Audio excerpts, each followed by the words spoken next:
Nothing can be more frustrating when you sit down to watch one of your favorite programs on Paramount Plus and you run into issues streaming it. Well, in today's tech video, I'm going to show you how to fix Paramount Plus if it isn't working on your Hitachi Smart TV.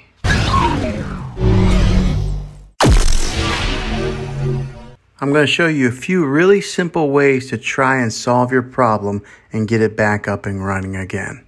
The first one is probably the easiest one to try, and that's to unplug your TV from the wall outlet and wait 60 seconds.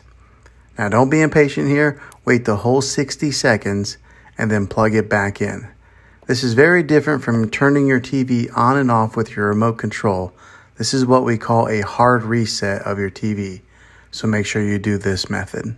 If that doesn't work, then find your router that is giving you Wi-Fi and unplug the power to that for 60 seconds. Then plug it back in. If that fixes it, great. If not, let's go ahead and move on to the next method. Try deleting your Paramount Plus app on your TV. Go to wherever the app store is located on your system and remove the app altogether. Then reinstall the Paramount Plus app again. After you reinstall it, you might have to log back in with all your credentials, but hopefully this will work. If this doesn't work, then I recommend buying an affordable Roku stick or Amazon Fire Stick.